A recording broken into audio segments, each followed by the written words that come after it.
자, 교리 강좌 시리즈 13장, 2권 13장, 우리 회개인데 오늘은 웨스트민스터 신앙고백서 15장 생명에 이르는 회개 페이지로는 23페이지죠.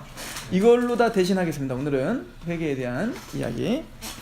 자, 우선은 좀 회개에 대해서 개괄적으로 우리가 지난번에 우리 회심에 대한 이야기를 했어요, 그죠? 그래서 이제 회심에 대한 이야기를 했었죠. 전체적으로 이제 그 회심과 회개, 특별히 이제 단회적인 회개와 반복적인 회개, 이 부분을 좀 간단하게만 짚고 오늘은 좀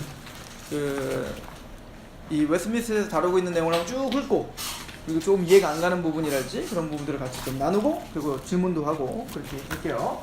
자, 큰 틀에서 한번 보면 사도행전에 보면 오늘 이제 그 웨스트민스터의 제목이 생명 얻는 회개라고 써 있잖아요, 그죠? 생명 얻는 회개. 생명 얻는 회개라는 이 단어는 성경에 있는 단어예요. 어디에 있느냐면 사도행전 10장과 11장에 나오는 단어입니다. 자, 사도행전 10장 1절에 보면 고넬료라고 하는 사람이 나오는데, 저랑 이제 성경 공부하신 분들은 이제 많이 들었죠, 그죠?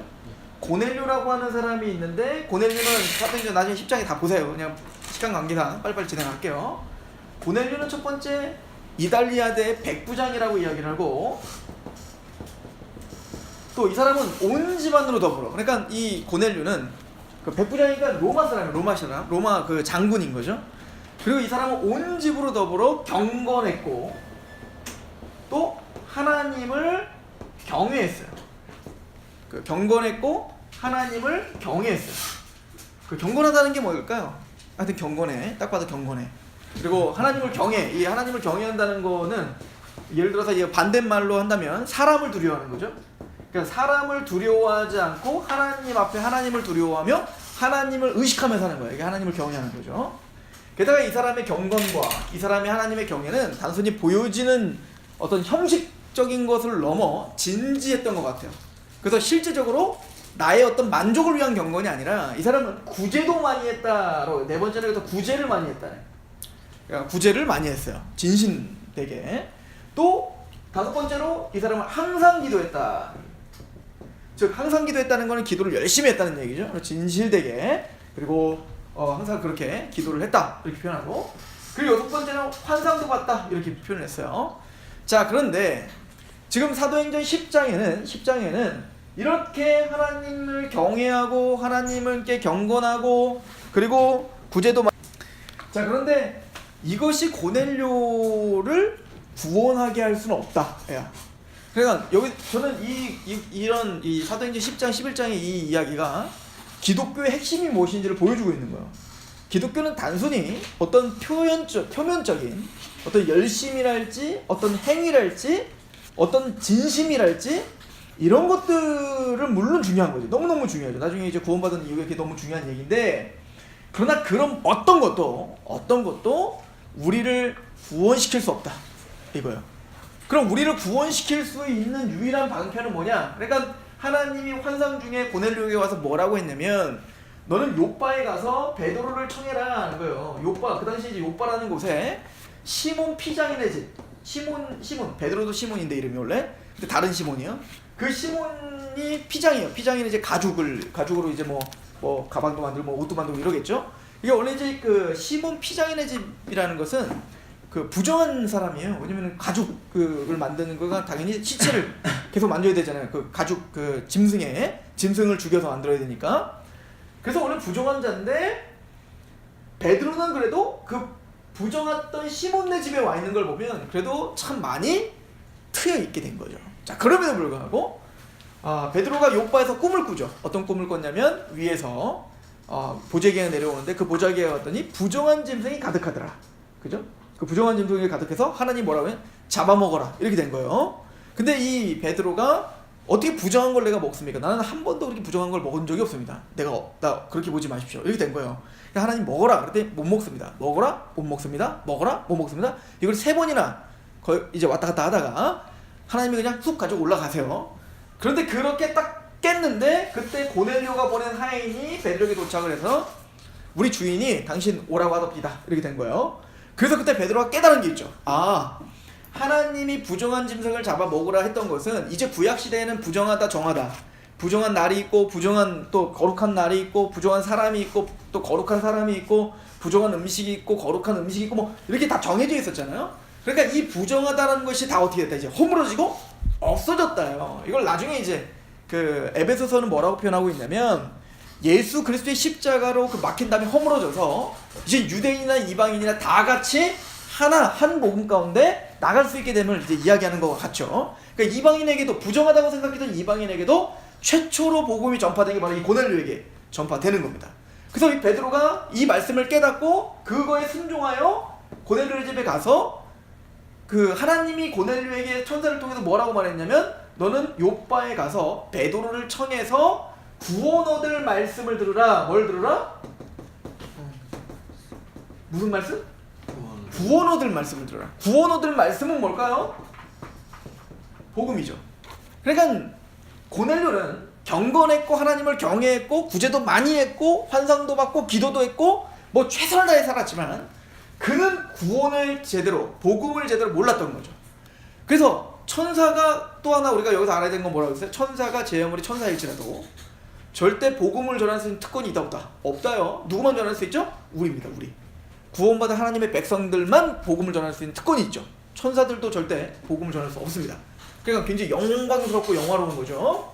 자, 그래서 시몬 베드로가 고넬료네 집에 가서 뭐 했어요? 구원 얻을 말씀, 즉 복음을 전했더니, 사도행전 10장이 뭐라고 말하냐면, 복음을 전했더니 누가 임하시더라? 성령님이 임하시더라. 그래서 베드로가 성령님이 임하시니까 그 온 집안 사람들이 다 믿는 거예요. 예수님을 다 믿게 되는 겁니다. 그래서 베드로가 성령님을 오시는 것도 봤고, 그리고 이 사람들이 다 믿어지는 걸 봐서 베드로가 어떻게 하면 다 데려다가 세례를 줬죠. 우리는 말하면 침례를 준 거죠. 침례를 주고 요바로 다시 갔더니 여기 있는 유대인들이 난리가 난 거죠. 야, 너는 왜 부정한 이방인에게 복음 전했어? 세례도 줬다며. 이게 말이 돼? 막 이렇게 따지고 문 거예요. 그랬더니 베드로가 어떻게 했냐면, 내가 괜히 준 게 아니라 내가 봤더니 갑자기 보장이 내려오더라. 막 먹으라. 안 먹어. 안 먹어. 막 이렇게 갖고 내가 그걸 안 먹었는데, 봤더니 베드로 어쩌고저쩌고 했고 이렇게 했는데, 정말 갔더니 구원 얻을 말씀 들으라 했고 내가 구원 얻을 말씀을 전했더니 거기 성령님이 임하시더라. 그러더니 이 사람들 다 믿더라. 내가 누구긴데 하나님이 그렇게 행하시는데 내가 누구길래 그걸 막을 수 있겠냐. 하나님이 이방인인 고넬료네 집에 우리가 믿을 때 주셨던 성령이 오셨는데 내가 무엇인데 내가 이들을 막을 수 있겠냐. 그래서 내가 그들에게 세례를 줄 수밖에 없었다. 그러면 베드로가 뭐라고 얘기하냐면, 그 복음을 전할 때 성령님이 내려오시는 걸 볼 때, 아하, 예수님께서 우리에게 뭐라고 말씀하셨냐면, 너희는, 요한은 물로 세례를 줬지만 몇 날이 못 가 예수는 성령으로 세례를 주리라 한 말이 뭔지 알겠더라. 이게 바로 성령 세례라는 거 알겠더라. 그러니까 성령 세례라는 건 뭐라고요? 우리가 회심할 때 이미 중생할 때 이미 얘기했었잖아요. 그죠? 물과 성령으로 거듭나야 된다라고 할 때. 다시 해야 되나? 복음을 전파되고, 그 복음을 전파될 때 복음이 말로만 너희에게 임한 것이 아니라, 그죠? 데살로니가 1장에 복음이 너희에게 말로만 임하는 것이 아니라 능력과 성령과 큰 확신으로 임한다는 거예요. 그러니까 사도 베드로가 복음을 전했더니 거기에 성령님이 오셔서 마음을 여시고, 이거를 이제 사도행전 16장이 뭐라고 표현되고 있다고 했죠? 루디아에게 복음을 전할 때 자색옷감 장사의 루디아가 주께서 그 마음을 열어 바울의 말을 따르게 하신지라. 그러니까 성령님께서 그의 마음을 여셔서 복음이 들려지게 하고, 그죠? 허물과제로 죽었던 우리를 살리신 거예요. 우리를 살리셔서 복음을 보게 한 거예요. 그래서 그 예수를 믿게 했단 말입니다. 그 역사는 성령님이 거듭나게 했기 때문에 이런 역사가 일어난 거죠. 그래서 이걸 뭐라고 하냐면 성령 세례라고 이야기하는 거라고요. 그러니까 성령 세례라는 건 뭐죠? 여러분들이 부흥회 때나 뭐 이렇게 엎어지고 쓰러지고 뭐 느껴지고 찌릿찌릿하고, 이거 성령 세례 아니에요. 성령 세례는 복음을 들었을 때 그 복음이 믿어지고 우리는 안착되어지고 인쳐지고 확신이 생기는 걸 우리는 뭐예요? 성령 세례라고 한다고요. 그럼 막 이렇게 제가 이렇게 설교할 때 여러분들이 막 갑자기 막 뜨거워지고 막 눈물 나고 막 지금 막 그러잖아, 그지? 막 이렇게 막 찌릿찌릿하고 막 그러잖아, 그지? 이런 걸 뭐라고? 성령 충만이라고 하는 거예요. 성령 충만. 그러니까 내 안에 있는 성령님이 우리를 가득 채우시는 겁니다. 가득 채워 그 말씀과 기도와 예배의 은혜 방편을 통하여 우리 안에 그리스도로 충만하게 하는 거, 이게 바로 성령 충만이야 하시는 역할인 거예요. 자, 그런데 이것을 뭐라고 했냐면 성령 세례라고 말하고 사도 베드로가 11장에 또 뭐라고 말하냐면 그렇게 다 설명하니까 그 유대인들이 뭐라고 하냐면 갑자기 하나님을 찬양하죠. 야 진짜 이방인에게도 정말 복음이 전파되는구나. 그리고 뭐라고 얘기하냐면 이방인에게도 생명 얻는 회개를 주셨다. 그러니까 생명 얻는 회개는 뭐예요? 하나님의 복음이 전파되고 거기에 성령님이 그의 영을 살아나게 하셔서 영적으로 자각을 주시는 겁니다. 그래서 그 예수를 믿게 되는 건데, 근데 제가 지금 그 거듭나 예수를 믿게 되는데 구원의 서정, 여러분들 구원의 서정을 우리 한번 기억나잖아요, 그죠? 구원의 서정이 있죠? 자, 구원의 서정이 뭡니까? 우리가 인식하기 전에 만세전부터 있었던 게 있어, 원래. 그러니까 창근이가 태어나기도 전에, 아니 인간이 있기도 전에, 아담이 있기도 전에 만세전에 하나님이 구원의 창근이를 구원하기 위해서 이미 창세전부터 행하셨던 일이 있어요. 그게 뭐냐면 미리 아셨다는 거예요. 그죠? 미리 아심이에요. 이거 로마서 8장에 있는 말이었잖아요.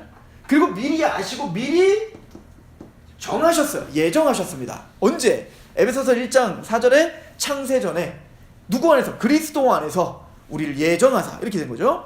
그러니까 여러분들이 여기 앉아있는 것은 우연히 된 게 아니라 이미 창세전에 우리를 아셨고 우리를 정하셨다는 거예요. 그래서 예수님이 이제 그 제자들을 막 찾아가는데 나다나엘을 만나잖아요. 나다나엘은 예수님 처음 만나거든요.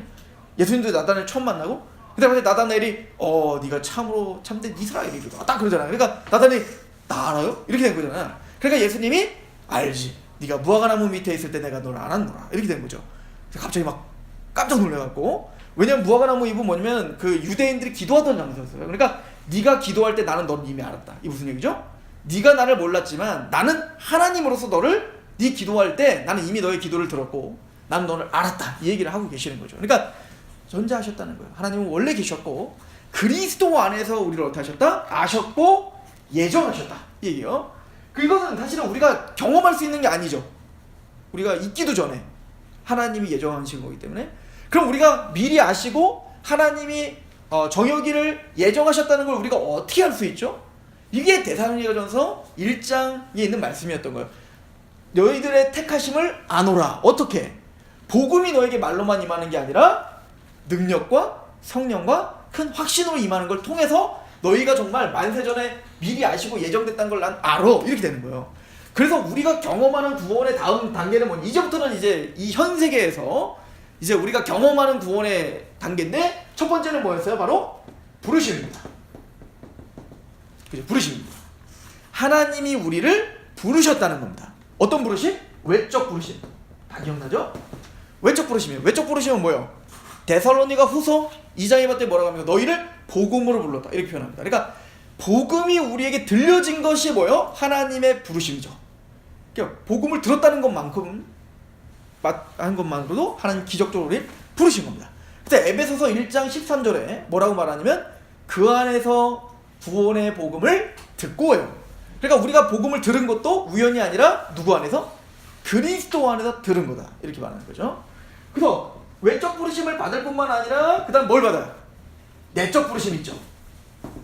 내적 부르심이란 뭡니까? 그 복음이 말로만 임한 게 아니라 그 복음이 내 안에 인쳐지고 효과를 보는 거예요. 그런데 그 외적 부르심과 내적 부르심 사이에 중요한 작동들이 벌어지는데, 그게 뭐냐면 먼저는 중생입니다. 그죠? 근데 놀라운 건 이 중생, 우리가 경험할 때 중생이 이 앞에 있을 수도 있어. 외적 부르심 앞에 있을 수도 있어. 자, 아무튼 그건 그렇게 되면 안 돼. 중생은 항상 말씀과 같이 있어야 돼. 아니야, 그러지 않아도 돼. 웨스트민스터가 그걸 두 가지를 다 얘기해요. 자, 그거는, 자, 아무튼 중생을 해요. 중생이라는 건 뭐라고요? 우리가 살아나요. 살아나면, 우리가 살아나요. 살아나면서 율법이 보이는 겁니다. 그죠? 하나님의 율법을 보면서 그 율법 앞에 우리가 뭐라는 걸 깨닫게 될까요? 죄인이라는 걸 깨닫게 됩니다. 그죠? 죄의 자각이 생긴다고요. 나는 그냥 윤리적 도덕적인 것만 죄라고 생각했다고요. 그래서 그 윤리적, 그 우리가 생각하는 또 윤리적 도덕적인 그 관념은 공자나 맹자나 소크라테스가 말하는 것보다도 훨씬 더 느슨해. 차라리 걔네들은 좀 더 타이트한 윤리와 도덕을 말하지만 우리는 그것보다도 느슨한 윤리와 도덕을 우리에게 적용해요. 그죠? 신호등 빨간불에 건넌다고 해서 뭐 우리가 뭐 이렇게 크게 양심의 가책을 받지 않아요. 그런 것처럼 우리는 느슨한 윤리와 도덕을 우리의 잣대로 나는 죄인 아니라고 생각하며 살았다고요. 그런데 복음이 들어오고 우리 안에 주님께서 살아나게 하시니까 하나님의 기준이 얼마나 거룩한지를 보게 됩니다. 그러면서 영적 자각이 생기면서 제일 먼저 일어나는 건 뭘까요? 통회함입니다. 내가 죄인이구나. 난 죽었다. 나는 내 스스로 구원받을 수 없다를 깨닫게 됩니다. 내가 완전히 부패하여 로마서 8장에 율법이 육신이 연약하여 할 수 없다. 나는 육신이 연약하여 하나님의 말씀을 지킬 수도 없고 하나님을 알 수도 없고 그 복음 앞에 감격할 수도 없는 나는 죄인이다. 이걸 깨닫습니다. 이 깨달음이 있을 때 누가 필요하다는 걸 깨닫게 되는 거예요.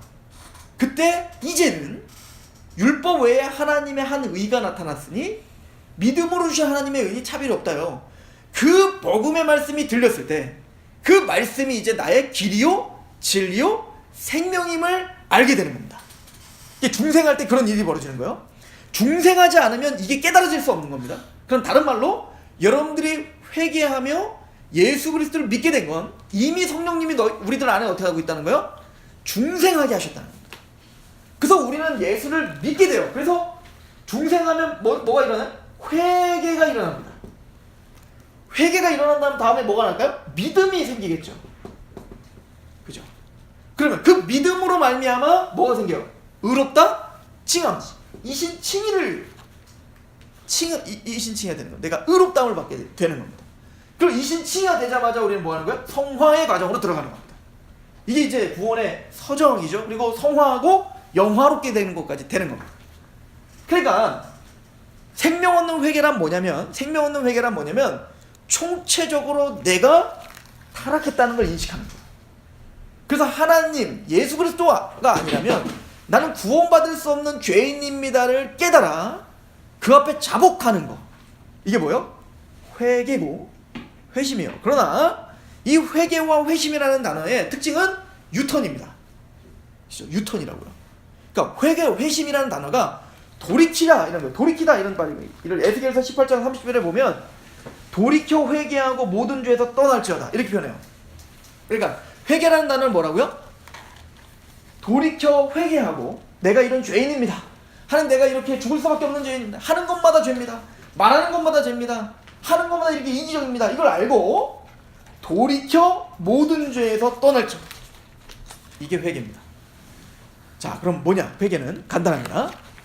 회심이란 이게 중생과 다 연결됐는데 봐봐요. 우리가 중생하여 죄인인 걸 깨닫고 그리고 예수 그리스도를 믿음으로 그 감사 감격으로 우리가 구원을 받아요. 이제는 죄로 치닫던 우리가 우리의 가치관과 우리의 마음과 우리의 의지, 세상을 알고 세상을 사랑하고 세상의 원리대로 살았던 우리가 돌이켜 이제는 어떻게 된 거예요? 하나님을 알고 하나님을 사랑하고 하나님의 말씀에 순복하고 싶은 의지가 활동하기 시작하는 거죠. 이게 회개라고요. 그러니까 회개라는 것은 하나님 나 잘못했어요. 용서해주세요. 와 하나님 이게 회개가 아니라 물론 회개죠. 이건 이따가 반복적인 회개 또 말하겠지만 진짜 회개란 우리가 죄인입니다. 그래서 내 맘대로 사는 것이 그게 당연한 거라고 생각하다가 이제는 이대로 살면 파멸이라는 걸 아는 거예요. 이대로 살면 영원한 지옥에 간다는 걸 아는 겁니다. 그래서 내가 돌이킬 수 있는 힘도 나에게 없습니다를 알아. 예수 그리스도를 의지하며 내가 돌이켜 믿으면 이거 내가 돌이켜야지가 아니라 그게 정말 믿어지면 마음을 다하고 뜻을 다하고 목숨을 다 하나님을 사랑하게 돼요. 왜? 예수님을 믿게 되니까. 그 예수님의 십자가의 사랑이 강권되니까. 그래서 우리가 그분을 사랑할 수밖에 없게 돼서 이제는 잘한다가 아니야. 우리 또 넘어져. 또 죄를 져. 그럼에도 불구하고 우리의 성향은 하나님의 말씀대로 살고 싶은 갈망함이 생겨요. 이걸 회개라고 하는 거야. 생명 얻는 회개. 그러니까 고넬료도 보세요. 고넬료 그 가족들도 이제는 자신을 위해서 살았던 것이 예수 그리스도를 만나 세례를 받고 그들이 어떻게 했을까요? 이제 주를 위해서 사는 삶이 됐겠죠. 그죠? 이게 회개란 말이야. 회개.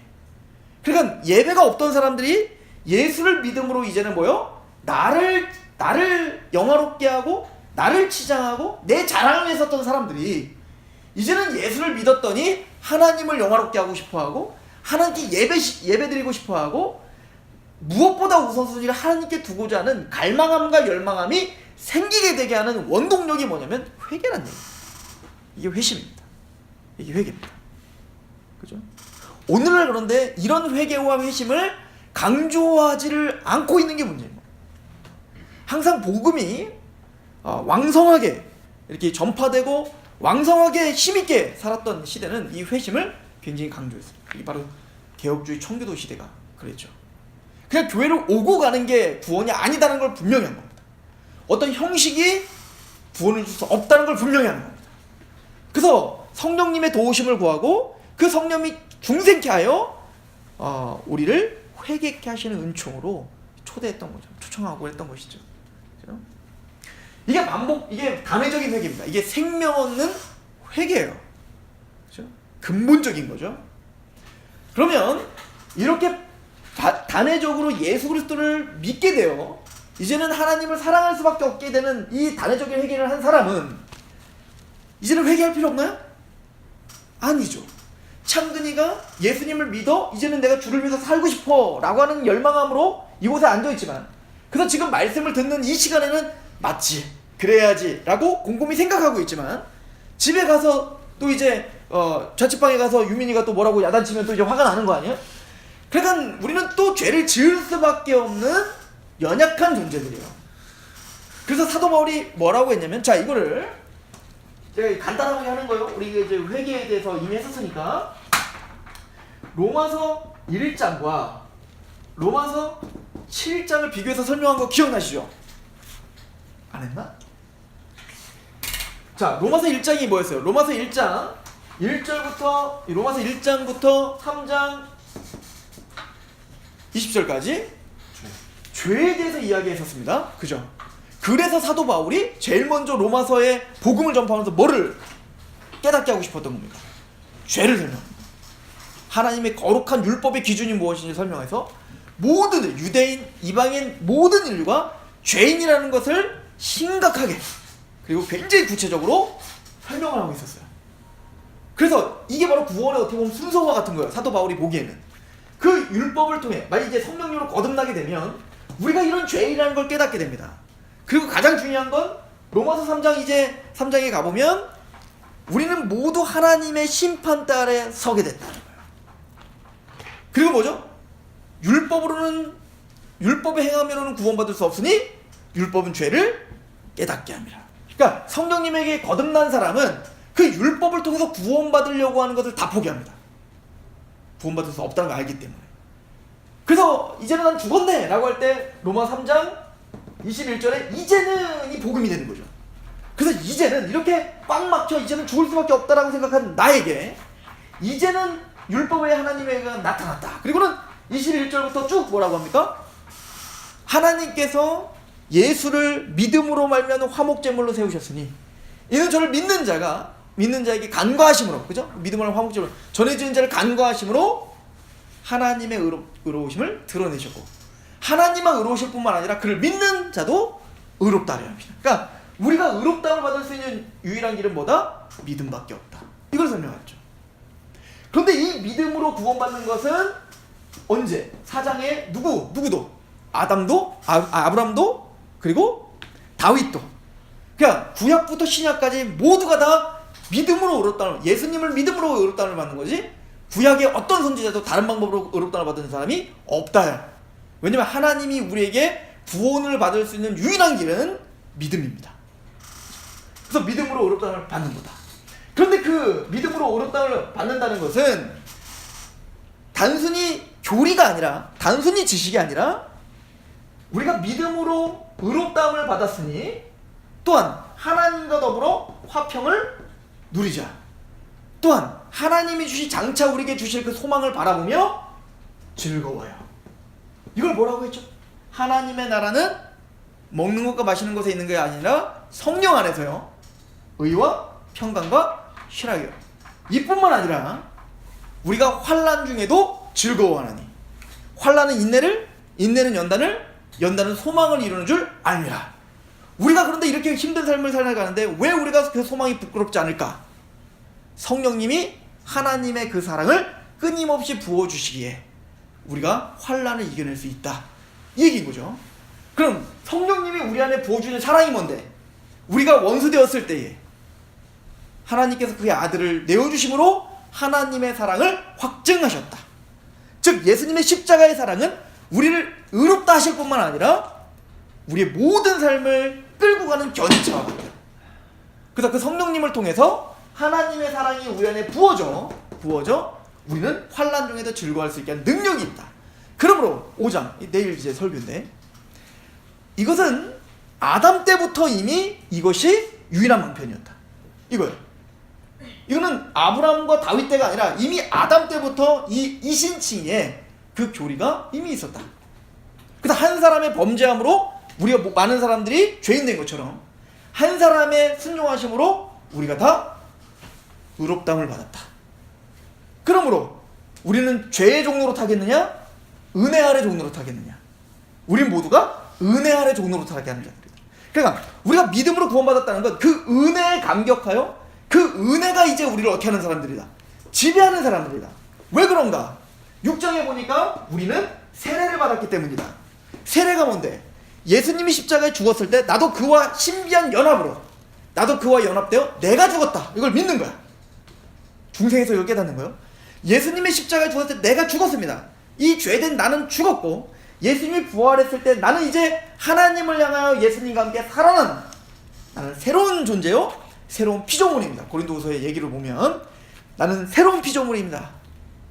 옛것은 지나갔으니 보라 새 것이 되었다, 이렇게 표현하는 겁니다. 이게 거듭남이죠. 이게 회개입니다. 회심이요. 왜? 우리의 방향이 달라졌으니까. 그러므로 너희는 너희의 몸을 불의의 병기로 드리지 말고 하나님을 위한 의의 병기로 드리라. 너희가 은혜에 더하기로 죄에 거하겠느냐? 그럴 수 없느니라, 얘기죠. 그러니까 우리가 말하는 믿음이란 회심이란 단순히 회개하고 구원받는 걸로 끝나는 게 아니라 환난 중에도 즐거워하게 해요. 근데 환난을 이겨내는 능력일 뿐만 아니라 의의 병기로 우리를 드릴 수 있게 하는, 우리를 산재물로 드릴 수 있게 하는 원동력이고 하나님을 향해서 예배를 격발시키는 근거인 거예요. 이 믿음의 이 구원교리가. 그럼에도 불구하고 우리는 죄를 진다. 이게 문제죠. 이걸 다 알아. 감격도 했어. 믿었어. 그럼에도 불구하고 우리는 또 죄를 져. 그래서 로마서 7장의 사도 바울이 오해할까봐 나는 이라고 해요. 나는 사도 바울조차 나도 마음으로는 하나님의 법을 사랑한다. 그죠? 근데 로마서 1장은 뭐라고 하냐면 믿지 않는 사람들은 마음에 하나님을 두기를 싫어한다. 그러나 회심했다면 가장 핵심적으로 달라지는 것, 우리 마음에 하나님의 말씀을 사모하게 돼요. 이게 회심입니다. 이것조차 없다면 그건 회심 아닙니다. 이것조차 없다면 회개를 하지 않은 겁니다. 그러니까 진짜 회개했는가 회심했는가, 이것을 우리가 확인할 때 우리가 지난 시간에 그거 생각했던 것 같아요. 그죠? 첫 번째, 우리가 정말 통해하고 있는가를 봐야 돼요. 두 번째, 율법과 하나님을 향한 내 태도가 달라졌는가요? 예전엔 율법은 나를 얽어매는 거야, 그냥. 그죠? 성경 봐, 기도해, 말씀 봐, 예배 드려, 짜증나. 이게 우리야. 그런데 이제는 진짜 구원받은, 진짜 회심한 사람은 분명히 유턴이 있잖아요. 분명히 돌이키는 거잖아요. 돌이켰면 하나님의 말씀을 사모하는 거예요. 내가 예배 드리고 싶고, 내가 말씀을 보고 싶고, 내가 기도하고 싶고, 내가 하나님을 향해서 살고 싶은 거예요. 그런데 그게 잘 안 되는 게 문제인 거야. 이해가 되시죠? 이건 완전 다른 문제예요. 아예 그런 걸 생각 안 하는 것과 안 해서 안 하는 것과 똑같이 안 할지라도 이렇게 하고 싶은데 못 하는 것과는 다른 거예요. 근데 사도 바울은 뭐라고 말하냐면 내 마음에는 하나님의 법을 사랑해. 그래서 주의 말씀대로 살고 싶어. 내가 원하는 게 있어. 근데 내가 원하는 걸 하지 못하고 도리어 원하지 않는 걸 행하는구나. 알고 봤더니 구원받아 하나님을 사랑하는 내 마음에 또 다른 법이 나를 사로잡았다. 이게 무슨 법이야? 죄의 법이. 죄라는 녀석이 나를 끌어당겨 나를 오늘도 넘어뜨렸네. 사도 바울이 어떻게 됐을까요? 뭐라고 하죠? 오라 나는 권고한 사람, 나는 비참한 자입니다. 그러니까 하나님 말씀대로 예배하고 싶고, 하나님 말씀대로 말씀을 보고 싶고, 기도하고 싶고, 주의 말씀에 헌신하고 싶고, 그게 내 소원인데 육신이 연약해서 또 게을러지고, 또 말씀보다는 세상 것을 또 따르려고 하고, 또 예배보다는 나를 숭배하려고 하고, 이런 어떤 내 욕심들이 보이는 겁니다. 우리는 여전히 그렇게 하죠. 그러나 회심한 사람의 반드시 특징은 이미 유턴했기 때문에 뭐죠? 그것이 나를 불편하게 하는 겁니다. 하나님께 죄송스럽게 하는 겁니다. 통회함이 생기는 겁니다. 애통하는 겁니다. 그러니까 하나님께 얘기하는 겁니다. 하나님, 내가 또 넘어졌습니다. 날 좀 도와주세요. 회개할 수밖에 없는 겁니다. 그래서 이렇게 회심, 즉 예수 그리스도로 말하면 유턴한 하나님의 백성들은 죽을 때까지 통회하는 심정이 계속 있을 수밖에 없어요. 이게 회개입니다. 회개는 단회적이면서 그래서 예수님이 오실 때까지 우리는 계속해야 하는 거예요. 그죠? 그러나 생명 없는 회개를 하는 사람은 돈에서 떨어질 수 없는 겁니다. 그죠? 자, 쭉 읽어봅시다. 이제 여러분들은 이걸 다 이해하게 됐어요. 23페이지에 15장 생명에 이르는 회개 1번 1항입니다. 생명에 이르는 회개는 복음, 즉 말씀에서 오는 은혜이다. 그죠? 아까도 말했잖아요.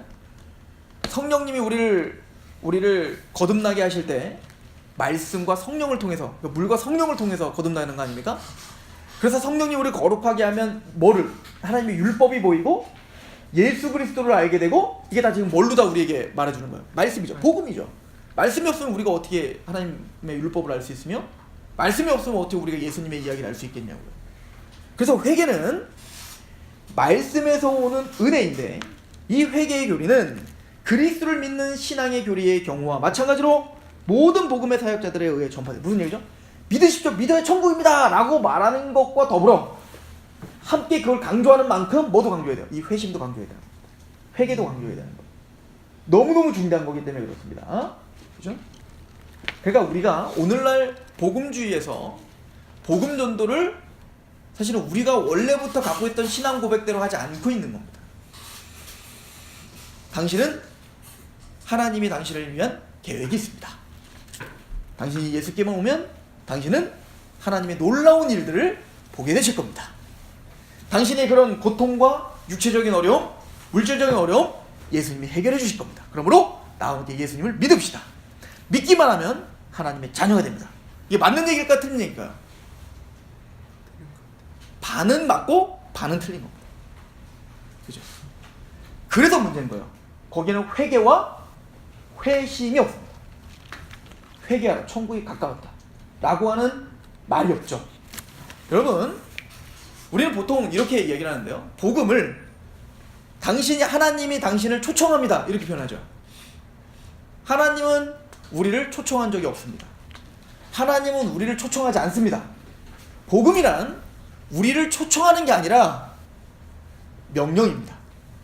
그걸 알아야 돼요. 복음은 명령인 거예요. 여러분들, 복음이라는 단어가 로마 시대 때 쓰여졌던 용례가 있어요. 원래 복음은 성경에만 있는 게 아니야. 로마 시대에 복음이란 말이 많이 쓰여졌는데, 첫 번째, 왕위를 이어받을 왕자가 태어났을 때, 왕손이 태어났을 때 복음입니다. 그걸 선포하는 거예요. 만백성에 왕이 태어났다. 이거는 설득도 아니야. 이거는 무슨 왕이 태어났다는 걸 좀 알아주세요도 아니야.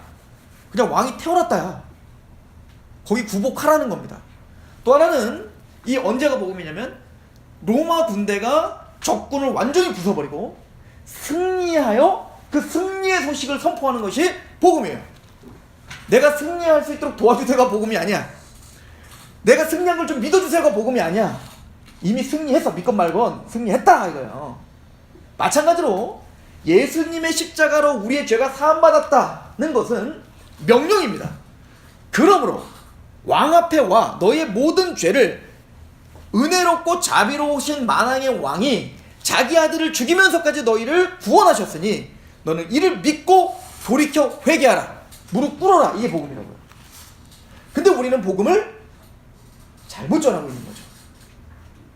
그래서 웨스트민스터는 뭐라고 말하는 거죠? 우리가 복음, 믿음을 이야기하면서 회개도 함께 같이 얘기해요. 이게 복음 전도다 라고 이야기하고 있는 겁니다. 자, 이해가죠? 무슨 말인지? 자, 2항으로 가봅시다. 회개로 말미암아 죄인은 자기의 죄가 위험할 뿐만 아니라, 자, 회개는 이런 거예요. 회개로 말미암아 죄인은 자신의 죄가 위험할 뿐만 아니라 더럽고 추악하여 하나님의 거룩하신 성품과 그의 의로운 율법에 반대되는 것을 눈으로 보고 깨달음으로 해서, 성령님이 우리를 거듭나게 했기 때문에 아까도 말했죠? 어떻게 해요? 우리가 얼마나 죄인인 것을 보게 합니다. 이게 거듭났다는 증거예요. 그렇죠? 말씀을 통해, 율법을 통해.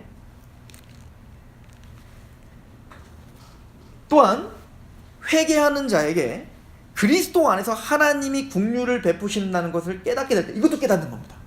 나는 죽었다. 그런데 그때 누가 보여? 예수를 죽이기까지 하신 하나님의 긍휼이 보이게 된 겁니다. 그래서 자신의 죄를 슬퍼하고 미워하게 되며 그리하여 모든 죄에서 방향을 돌려 하나님께로 향하게 된다. 이해가 되죠? 이거 다 설명한 거예요 지금까지. 그죠? 이게 회심이에요. 이게 회개입니다. 그리고 그의 모든 계명들을 쫓아 하나님과 동행하기로 작정하고 또한 노력하게 되는 것이다. 그러니까 회개는 이런 겁니다. 하나님 잘못했어요는 후회해요. 이해가세요? 예를 들어 가룟 유다와 베드로의 다른 점이 거기 있습니다. 가룟 유다도 자신이 잘못했다는 걸 인정했습니다. 그 죄책감 때문에 심각하게 두려워했습니다. 그러나 가룟 유다는 그걸로 끝이었습니다. 베드로도 어찌 보면 가룟 유다보다 더 큰 죄를 진 거예요. 예수를 3번이나 저주하며 부인했잖아요. 했으니까. 그래서 예수님과 어느 복음서는 예수님과 눈이 마주쳤대. 딱 마지막 딱 저주하는데 그때 베드로가 뛰쳐나가죠. 더 이상 예수를 볼 수 없었던 거예요. 그 뭐 심각한 죄책감이 있어요. 얼마나 죄책감이 컸냐면 예수님이 부활하여 만났는데도 불구하고 이제 더 미안한 거예요 예수님께. 그래서 어떻게 했냐면 다시 업으로 돌아가죠. 나는 쓸모없는 자다. 내가 감히 어떻게? 게다가 자기 한 말이 너무 많잖아. 이 사람들 다 떠나 난 떠나지 않을 거예요. 그런 말 하지 마세요. 칼 막 들고 막 날고 막 귀 잘라버리고 막 하여튼 막 그랬던 모습들이 얼마나 창피한지 주님 앞에 설 수가 없죠. 그러나 베드로는 그걸로 끝난 게 아니라 다시 예수님이 왔을 때 난 당신을 사랑합니다로 돌아가는 겁니다. 이게 회심인 거예요. 이게 회개인 거예요. 그죠? 후회와 그래서 회심은 다른 거다 라고 로이든 목사님도 그렇게 얘기하는 거죠. 자, 그리고 그의 모든 계명을 쫓아 하나님과 동행하기로 작정하고 또한 노력하게 되는 것이다. 그러니까 완벽하게 그렇게 사는 것이다라고 말하지 않아요. 어떻게 말하죠? 그의 모든 계명을 쫓아 하나님과 동행하기로 작정하는 겁니다. 그렇게 살고 싶어 하는 거예요. 또 노력하는 거예요. 그렇게 하려고 몸부림치는 거예요.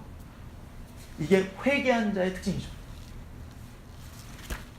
3번 사망으로 가면 회개가 죄에 대한 어떤 속량이 되거나 죄 용서의 어떤 원인이 되는 것으로 믿어서, 아니 무슨 얘기냐면, 그런데 내가 회개를 열심히 했더니 내가 회개를 너무 끝장나게 잘해가지고 내가 구원받은 거 아니라고. 무슨 얘기인지 알겠어요? 여러분들이 회개했더니 막 그런 거 있죠. 막 저도 옛날에 그랬는데 이런 느낌이 있어. 부흥회 때 막 주여 용서해 주십시오 막 눈물 콧물 막 흘리고 막 목 다시고 와 주여 막 그러면 막 뿌듯해. 아 내가 정말 회개 참 잘했다. 야 이거 문제 있는 거라고요. 우리가 구원받은 것은 우리가 회개했기 때문에 구원받는 게 아니라고. 물론 우리의 회개를 받아내시지만 그것 자체가 또한 우리의 공로가 돼서는 안 된다는 얘기예요. 그럼 뭐야? 죄 용서의 어떤 원인도 되는 것이 아니야. 우리가 회개를 잘하는 만큼 용서받는 게 아니라고.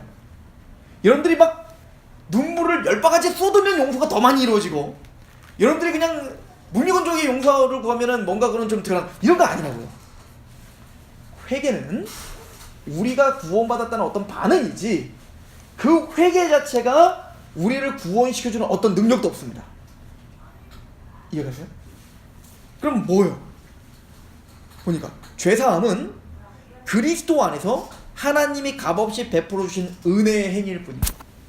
하나님이 하셔서 그냥 그걸 깨달은 반응이지, 그 회개 자체가 우리가 자랑할 것이나 회개 때문에 내가 구원받았다고 말할 수 없다. 무슨 말인지 이해가세요? 예를 들어 이런 거지. 왕이 자기 아들을 죽이면서까지 어떤 사람을 용서했어. 얘 때문에 내 아들이 죽었다고. 내 하나밖에 없는 독생한 이제 왕위를 계승해야 될 왕자가 죽었다고, 이 사람. 근데 눈물을 머금고 내가 널 용서하노라 이랬다고요. 그랬더니 그 사람이 눈물을 흘리면서 내가 죽을 죄를 졌습니다. 당신의 아들을 내가 죽음에 내몰았다니요. 내가 그런 큰 죄인입니다. 나를 좀 죽여주십시오. 그래, 네가 회개를 하는 거 보니까 내가 널 용납할게. 그랬더니 얘가 막 나와가지고 내가 회개를 잘했더니 왕이 용서해 준 거야. 말이 돼요? 전혀 그거랑 상관없어요. 그거는 왕의 자비고 왕의 호의고 왕이 그 아들을 죽이기까지 그를 사랑한 것뿐이지, 그가 눈물을 잘 흘려서 그런 구원의 역사가 일어난 게 아니라고요. 마찬가지로 우리의 어떤 감정풀이가 우리를 구원시키는 게 아니란 말입니다. 온전히 그 눈물을 흘리는 이유는 그 모든 구원의 원인이 하나님께 있음을 알기에 몸둘 바를 몰라 우는 것뿐이야. 이게 미묘한 차이인 것 같지만 이건 굉장히 중요한 차이입니다. 그렇죠? 그러니까 웨스트민스터는 철저하게 우리에게 원인을 절대 찾지 않습니다. 그렇죠? 그리고 말합니다. 그렇지만 어딘 줄 알아요 지금? 네. 그렇지만 회개는 모든 죄인들에게 필요 불가결한 것이기 때문에, 그러니까 그렇다고 해서 회개가 그러면 필요 없는 건가? 가 아니야. 회개는 반드시 거치는 거다. 구원받는 사람들에게는 반드시 회개는 있어야 되는 거다. 필수적인 거다. 아무도 회개함이 없이는 죄사함을 기대할 수가 없다예요. 무슨 얘기인지 알겠죠? 굉장히 다른 얘기지만 이 균형을 잘 잡으라는 얘기입니다. 사항 다 왔어요. 아무 죄라도 그것이 너무 적은, 이거 이야기가 좀 번역을 왜 이렇게 했는지 모르겠는데 그래도 한번 봅시다.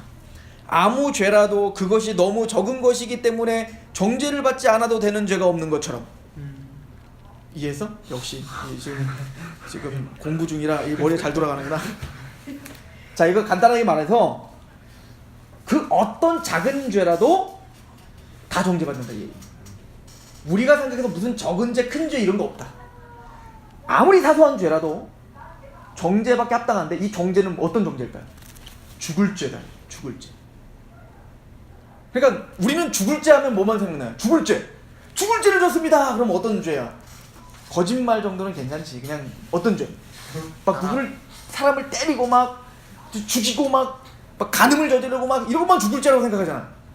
근데 성경은 뭐라는 거야? 형제를 차별 대우하는 것도 죽을 죄야. 우리 안에서 탐욕만 품어도 죽을 죄야. 그러므로 사소한 죄는 없다. 하나님 성경에는 모든 우리가 생각하는 그 어떤 사소한 죄라 할지라도 성경은 모두 죽을 죄라고 정리합니다. 웨스민스터 그걸 말합니다. 성경이 말하는 그겁니다.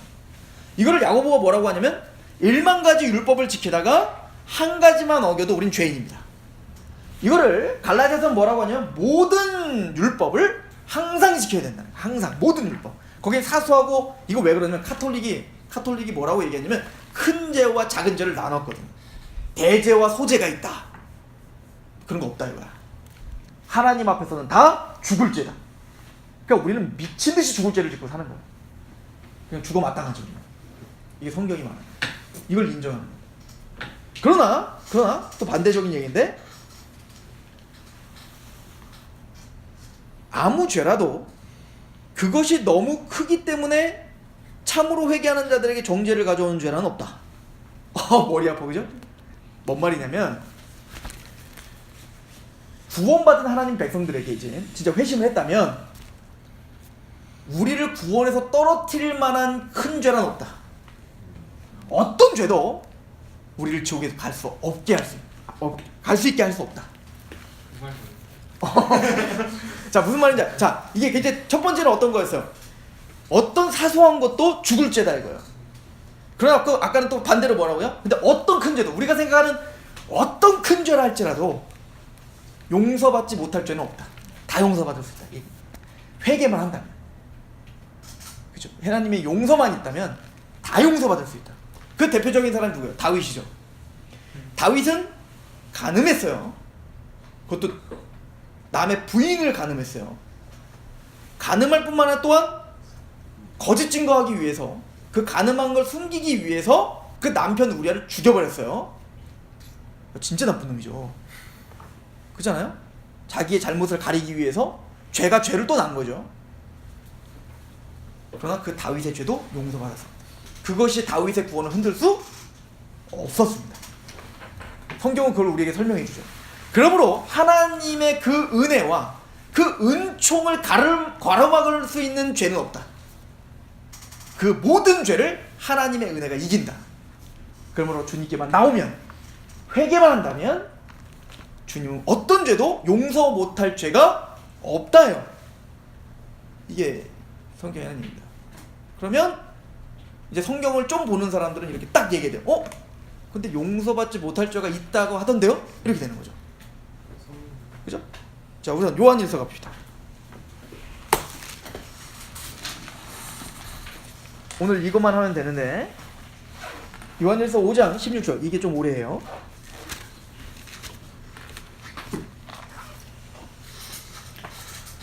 자, 요한일서 5장 16절을 한번 보세요. 잘 읽어보세요. 한번 읽어봅시다. 시작. 누구든지 형제가 사망에 이르지 아니하는 죄를 범하는 것을 보거든 구하라. 그리하면 사망에 이르지 아니하는 범죄한 자들을 위하여 그에게 생명을 주시리라. 사망에 이르는 죄가 있으니 이에 관하여 나는 구하라 하지 않노라. 죄는 죄인데 두 가지 죄가 있다는 거야. 하나는 사망에 이르는 죄가 있고 하나는 사망에 이르지 않는 죄가 있대. 그런데 이 사람이 사망에 이르는 죄를 졌는데 그 사람이 회개도 하지 않았는데 하나님 그래도 죄 좀 용서해 주세요. 이거 그냥 눈 감아 주시면 안 돼요? 이런 기도는 하지도 말라. 이런 거야. 왜냐? 그거는 죽었다 깨나도 용서 못하는 거기 때문에. 아니 아까 웨스트민스터는 분명히 어떤 큰 죄도 용서받지 못할 죄는 없다라고 했으면서 성경에는 아무리 너희들이 뭐 간구를 해도 죽었다 깨나도 용서받지 못할 죄가 있다. 이렇게 말하는 거잖아요. 그러면 성경을 통틀어서 하나님 앞에 이 세상이나 저 세상에서나 용서받지 못할 죄가 있어요. 예수님이 직접 하신 말씀이세요. 그게 무슨 죄예요? 성령 해방죄입니다. 우리 그 누가복음 가보세요. 그냥 마태복음으로 그냥 끝냅시다. 마태복음 12장. 누가복음 갔다 또 마태복음 가야 되니까 그냥 마태복음 12장만 봅시다. 마태복음 12장 8절에서 10절 보세요.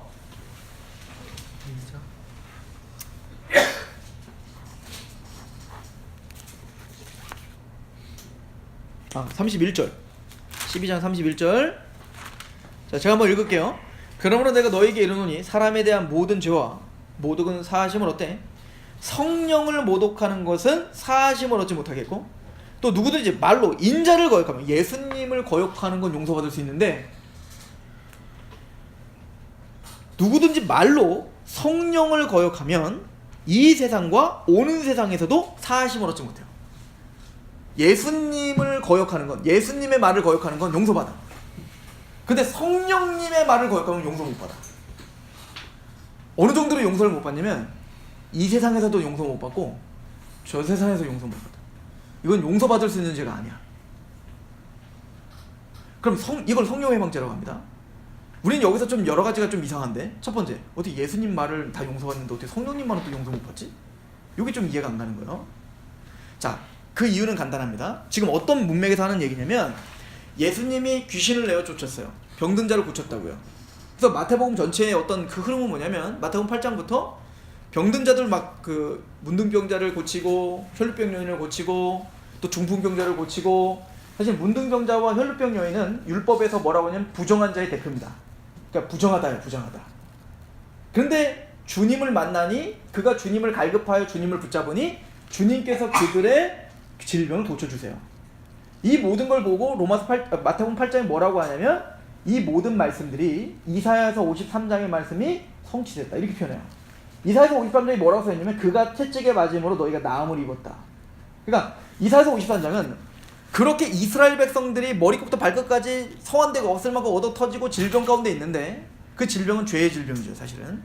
근데 예수님이 우리의 허물과 죄를 위해서 십자가에 못 박히시고 채찍에 맞으시고 또 그렇게 고난당하심으로 우리가 나음을 입었다는 얘기는 뭐냐면 스스로는 해결할 수 없는 그 영적 질병에서 회복하게 하시고 고쳐주셨다는 얘기거든요.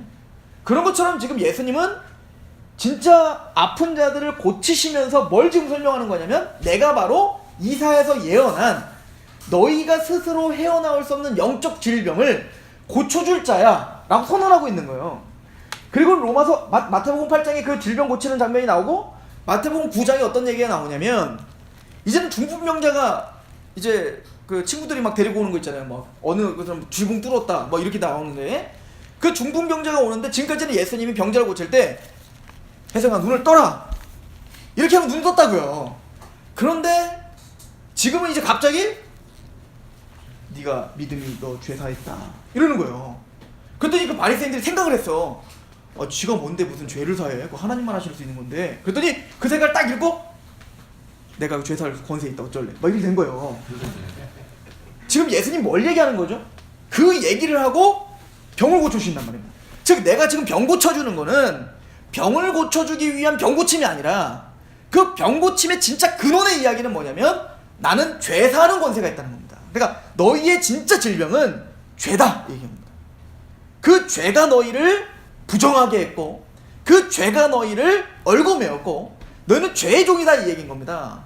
그리고 예수님이 누구를 이제 막 고쳐주기 시작하면 눈먼 자, 듣지 못하는 자, 말 못하는 자들을 막 고쳐준다고요. 근데 이걸 왜 고쳐주냐면 이사야서에 몇 군데나 뭐라면 하나님의 영이 임하여 메시아가 오시면 보지 못하는 자가 보게 될 것이고 듣지 못하는 자가 듣게 될 것이고 말하지 못하는 자가 말하게 될 것이고 그가 갇힌 자가 해방될 것이고 이 예언을 지금 성취하고 계시는 거예요.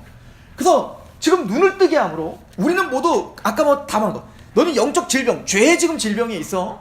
이거는 그 죄 때문에 네가 하늘나라를 보지 못하고 말씀을 듣지 못하고 있는 거고 네가 그 마땅히 하나님을 찬양해야 돼 찬양하지 못하고 있는 그런 영적인 지배, 죄의 노예고 너는 그런 영적 질병 가운데 있다고. 이게 사실은 믿지 않는 우리들의 모습이었다고요. 그리고 예수님이 또 하나의 이야기를 하죠. 뭐죠? 귀신을 내쫓아요. 귀신을 왜 좀 내쫓아요? 그 죄가 너희를 얽어맺게 된 거. 그래서 네가 보지 못하고 듣지 못하고 말하지 못하게 된 그 근본적인 이유는 죄인데 그 죄는 사단의 권세 가운데 있다는 얘기다. 이거예요. 죄와 사단이 하나님과 너희 관계를 끊어버렸다 이 얘기인 거예요. 그래서 예수님이 사탄을 내어쫓는 것은 지금부터 여러분들이 이제 무당집에 가갖고 귀신아 나가라! 그랬더니 막 개국 물고 이거 하라고 하는 게 아니라 근본적으로 예수는 그 사단의 권세를 개별시키러 오셨다 이 얘기인 거예요. 그래서 예수님이 그렇게 사단을 내쫓는데 갑자기 바리새인과 서기관들이 사단을 내쫓는 것은 그것도 신기하지만 그걸 부인할 수는 없었던 겁니다. 왜 내 눈앞에 그게 보이니까. 그래서 뭐라고 하냐면 그건 귀신이 내쫓는 거다 이렇게 된 거예요. 그러니까 주님이 화가 나신 겁니다. 야 바알세불이 그 자기네 가족들을 치면 그게 무슨 그게 콩가루 집안이지 귀신도 질서가 있지 그럴 수 있겠냐. 그러면서 뭐라고 얘기하냐면 만일 내가 성령의 능력으로 귀신을 내어쫓는 거라면 하나님의 나라가 이미 임했느니라 이 얘기인 거죠. 이 얘기는 뭐죠? 지금 이게 지금 하나님의 나라가 임했다는 증거다. 그리고 뭐라고 하냐면 강한 자를 결박하고야 그 세간을 강탈하지 않겠나? 무슨 얘기죠? 그 영적 질병 가운데 죄 가운데 갇혀있던 것은 그 사단이 우리를 지금 지배하고 있기 때문이야. 이게 고린도서 4장 4절 이 세상 신이 믿지 않는 자들의 마음을 혼미하게 하고 있다 이 얘기인 거예요. 예수님이 바리새인과 서기관들 왜 니들 내 말 못 알아들어? 너희 아비가 마귀이기 때문에 그래. 그리고 독사의 자식들아 이게 다 똑같은 얘기인 거예요. 공중권세 잡은 자가 우리를 얽어매고 있어 하나님 말씀을 보지 못했고 하나님 말씀이 들리지를 않고 믿어지질 않고 하나님을 찬양할 수 없게 됐다는 겁니다. 그런데 그걸 누구만이 부실 수 있다는 거예요? 예수님이 그걸 부시러 왔다는 겁니다. 뭘로? 십자가와 부활로. 누굴 통해? 성령님을 통해. 이게 성령님이 하시는 역할입니다. 근데 이 역할을 사람들이 깨달아요, 못 깨달아요? 못 깨달아요. 누구도 못 깨달아. 제자들도 못 깨닫는다니까? 십자가에 예수님이 돌아가셨는데도 못 깨달아. 도망가잖아 다. 그래서 예수님이 요한복음 14, 15, 16장에 제자들을 모아놓고 설명하는 겁니다. 내가 떠나는 것이 너에게 유익이다. 왜냐면 너희들이 내가 아무리 지금 말해도 알아들어 못 알아들어. 못 알아들어요. 만약에 그 예수님이 지금 말씀하셨는데 그거 거역하고 그거 모독했다 그러면 이 사람들 다 구원 못 받는 거죠. 제자들 또한. 그러니까 인자의 말을 거역하는 건 용서받을 수 있다는 겁니다. 왜? 아직 성령님 안 오셨으니까. 그런데 그때에는 내가 보혜사를 보내실 건데 그 보혜사가 하시는 역할이 뭐예요? 이게 14, 15, 16장에 요한복음 나중에 다 읽어보세요. 다 있으니까. 뭐라고 써있냐면 그분께서 성령께서 나의 말을 가지고 가르치실 거다. 그래서 그분이 하는 역할은 다른 얘기하는 게 아니라 예수님의 가르침을 생각나게 할 것이고 예수님을 또 알려주실 거예요. 그래서 예수님의 영광을 우리에게 나타내 주실 겁니다. 그래서 예수님, 성령님이 이 땅에 와서 하는 것은 뭐예요? 세상을 책망하시는데 우리 이거 이미 했어요. 죄에 대하여, 의에 대하여, 심판에 대하여 성령님이 책망하실 겁니다. 첫 번째, 죄에 대하여 하면 예수를 믿지 않는 게 왜 죄인지를 알게 하시는 거예요. 이게 회심이라고 했잖아요. 성령님을 통해서 거듭나게 되면 우리가 왜 죄인인지를 알게 된다고요. 나는 괜찮은 사람이었는데 라고 높아진 내 마음이 무너진다고요. 율법이 보인단 말입니다. 그래서 예수님을 믿지 않는 것, 이것 자체가 죽을 죄구나 라는 걸 알게 되는 겁니다. 또한 의에 대하여는 내가 의롭다함을 받을 수 있는 건 내 어떤 행위, 내 어떤 지식, 그 어떤 것으로 할 수 없으며 내가 아버지께 가는 게 의다, 이걸 알게 될 거라는 거죠. 즉 예수님 십자가에 죽으시고 부활하시고 승천하시는 그 구속의 사역만이 나를 의롭게 하실 수 있다는 걸 성령님이 알게 하시는 거예요. 심판에 대하여는 이미 세상의 임금이 심판을 받은 것, 즉 예수님의 십자가 부활이 그 사단의 권세를 결박하고 우리를 세상에 강탈하지 않겠는가? 우리를 건져주셨고 더 이상 우리는 흑암의 권세 아래 또 우리를 건져내사 사랑의 아들의 나라로 옮기셨다고 확증하게 되는 겁니다. 이게 누가 하시는 거예요? 성령님이 하신다고. 근데 그러니까 성령님은 우리 안에서 예수를 영화롭게 하고 예수의 복음을 전하는 게 성령님의 역할이에요. 근데 그거를 거부하는 겁니다. 하나님의 나라를 거부하는 거고 예수님의 십자가 부활을 모독하는 겁니다. 이게 성령 회방입니다. 이 성령의 구원의 사역을 회방하고 믿자. 이거는 용서받을 수 없는 거예요. 그 어떤 죄도 다 용서받을 수 있다고 했어요. 그러나 이것만큼은 이 세상에서나 내 생에서나 용서받을 수 없다입니다. 그러므로 이 땅에서 예수를 믿지 않고 죽었다고요? 저 땅에서 기회가 있는 게 아니에요. 이 세상에나 저 세상에서 용서 못 받은 겁니다. 기회는 이 땅밖에 없는 거예요. 보라, 지금 은혜 받을 만한 때요. 지금이 구원의 날이로다. 그러니까 우리 미친 듯이 복음 전하는 겁니다. 미친 듯이 이걸 알기 때문에 우리는 그것을 전파하고 있는 거죠. 그래서 사항에 어떤 사소한 죄도 다 죽을 죄다. 그럼 어떤 큰 죄도 하나님의 은혜를 이길 수 없다. 그러나 용서받지 못할 죄가 하나 있다. 그건 뭐죠? 이 예수를 믿지 않는 거다. 이게 성령 해방죄다. 이해가시죠? 그것만큼 용서 못 받는 겁니다. 5항, 사람들은 일반 회개로 만족해서는 안 되고, 일반 회개라는 것은, 일반 회개는 뭐냐면 그냥 하나님 그냥 죄송합니다, 하나님 잘못했습니다, 이거 갖고는 안 된다 이거야. 구체적이어야 된다. 하나님, 내가 이걸 하나님 앞에 내가 이런 말을 했네요, 내가 이런 삶을 살았네요, 하나님의 예배를 모독했네요, 내가 하나님보다는 이걸 더 사랑했군요. 구체적으로 하나님 앞에 고백해야 된다. 왜 그래야 될까요? 하나님 몰라요? 알아요. 여러분들 부모가 되면 압니다. 맨날 우리 집에서 들려오는 소리가 뭐 잘못했어! 이걸 계속 말해. 내가 몰라서 묻나? 하준이랑 하율이한테 너 뭐 잘못했어? 빨리 얘기해! 그걸 몰라서 묻냐고. 알아 다. 근데 걔 입으로 신하게 만드는 겁니다. 부모는 반드시. 왜죠? 내가 뭘 잘못했는지 분명히 알게 하기 위함이에요. 그리고 그것을 자각하게 하기 위함입니다. 그게 얼마나 위험한 것인지 알게 하기 위해서, 우리를 위해서 자백하게 하는 거예요. 하나님 반드시 우리에게 자백을 요구하십니다. 그죠? 6번, 모든 사람은 하나님께 자기의 죄를 개인적으로 고백해야 하며 그 죄에 대한 용서를 간구해야 합니다. 그러니까 이거 신부에게 와서 하면 안 되는 거야. 이거 고해성사를 지금 비판하는 겁니다. 모든 성도는 목사인 나에게 와서 목사님 제가 자백 이거 나에게 할 필요 없어. 여러분들 개인적으로 하시면 됩니다. 하나님 앞에. 그죠? 그렇게 간구할 때 그리고 죄들을 버릴 때 하나님의 국률을 덧입게 되는데, 그러므로 자기의 형제나 또는 그리스도의 교회를 험담한 사람은 사적으로 혹은 공적으로, 이건 이렇게 설명해야 돼요.